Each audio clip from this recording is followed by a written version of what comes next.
Today, I'm ordering the mandatory closure of all non-essential workplaces in the province of Ontario.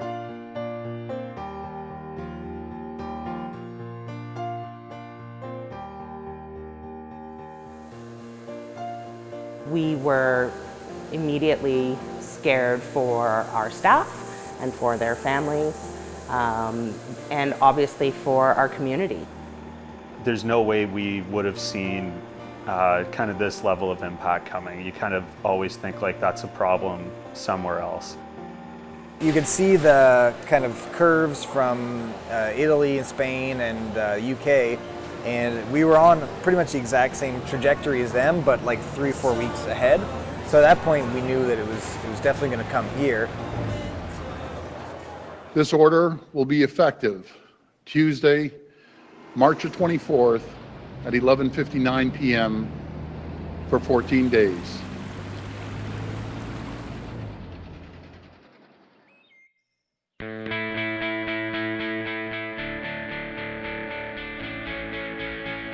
March 16th was our last day open, which we really remember, obviously, as the day before St. Patrick's Day, one of the busier sales days of the year.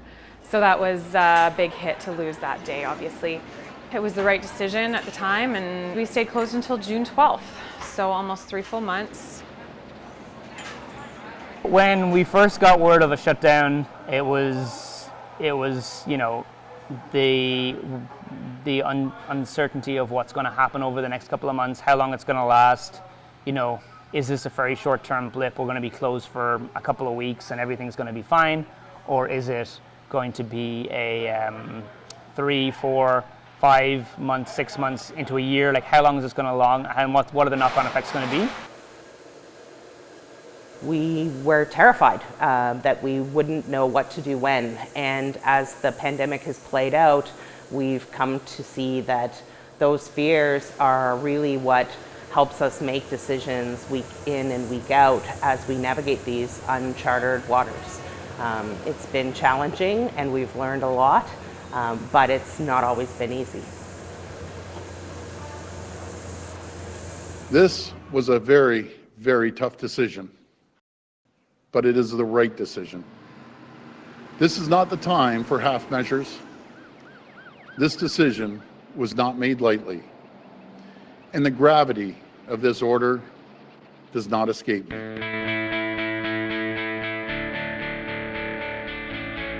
We'd get a lot of folks coming to see us and wanting to come into the tap room and really not sure or aware why we were closed and not able to host them and give them an opportunity to have a beer in the tap room. So it took a while to help those customers understand what was going on. I was expecting that it was going to be shut down. I wasn't 100% sure that we'd be an essential business, so I thought we would be totally closed. Kind of luckily, we were deemed essential, so the main challenge at that point was just retooling everything pretty much. The worst thing that you can think about as a brewery or a brewer is to have the product that you've spent time developing and that you're kind of hopefully proud of and excited to maybe enjoy with your friends as well, and then to have to do like a quality control dump because it's exceeded what you've decided is the ideal shelf life for it. Before, we probably did about 30 or 40% draft sales, and then overnight we weren't shut down, but they flicked the switch and it's now 100% cans. So that's your initial concern, was like, okay, how can we shift into canned product? There's some product that we hadn't done branding or marketing for yet. Which way can we sell that now that we don't have the tap room or other licensees that have us on draft, and finding a way to migrate those products into different packaging so that we could sell it to home consumer. That's been a huge pain for everybody. It's a lot more effort and it's a lot more time consuming to can than it is to keg. So our production labor has gone up, sales have gone down a bit, packaging cost has gone way up. Everybody switching to cans overnight has really stretched the can supplies. So we're out of, I would say, half the beers we normally sell, and just because we're just waiting for the cans to show up. But as I've said from day one, we will and we must take all steps necessary to slow the spread of COVID-19. The health and safety of every Ontarian must come first. And that's why we're taking these important steps.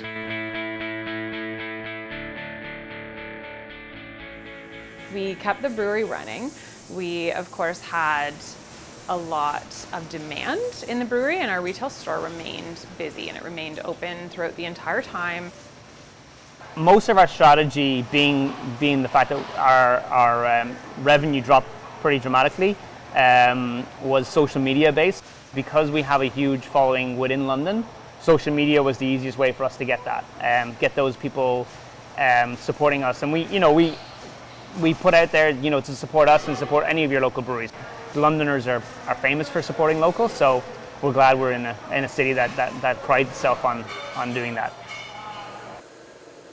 We wanted to capitalize on the fact that we knew our followers would be looking for beer, and we knew that a lot of them would be uncomfortable leaving their homes to get it. So we opened our retail environment for curbside pickup and home deliveries, which is something we weren't doing before the pandemic. Finally, on June 8th, we got the message that we could open our patios for the following Friday morning, June the 12th. Being able to have a patio again, big transition for everybody on our staff, and I think there's a lot of people enthusiastic to come back to work, and it's a challenging time, and it definitely, I think it's worrying as well, and thinking about how the industry can survive. I've been inspired by the countless stories I've heard over the last few weeks. Stories of young people offering to look after children of frontline workers. These are the stories that exemplify the Ontario spirit, and a spirit that serves as our guiding light in dark times. That is the true Ontario spirit.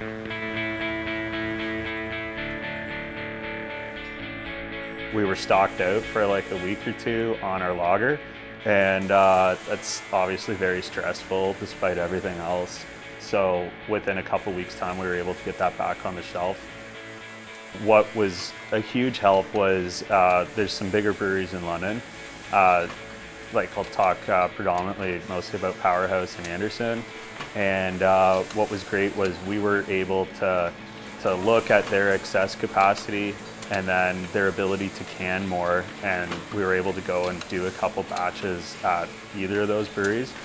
Like I said, everyone's switching their beer to cans overnight. Well, I think in town, 3 of the breweries have canning lines, and the other ones use mobile canners or small systems. We were able to free up some tank space so we could do a couple batches for the other breweries in town and just do them all in cans and send them out to them, and so they'd have something to sell while they were building up their own stockpiles. There is a brotherhood and a sisterhood that happens in the world of craft, and where the magic really comes in is when you have 2 brewers working together, and what there tends to be this camaraderie that happens, just magic. And the next thing you know, this dialogue ensues, and they're chatting about collaborations or new recipes or new methods and process. Yeah, no, I think the craft brewery scene as a whole, and especially in London, it's a really tight-knit community. So there's a lot of togetherness you see where we're all working together against the micro-brewers. Really, we want to convert people to drink craft beer instead of like a foreign-owned macro-produced lager. And so there's not a whole lot of infighting. There's a really good collaborative spirit. And I think that during this whole crisis, we've only seen that intensify.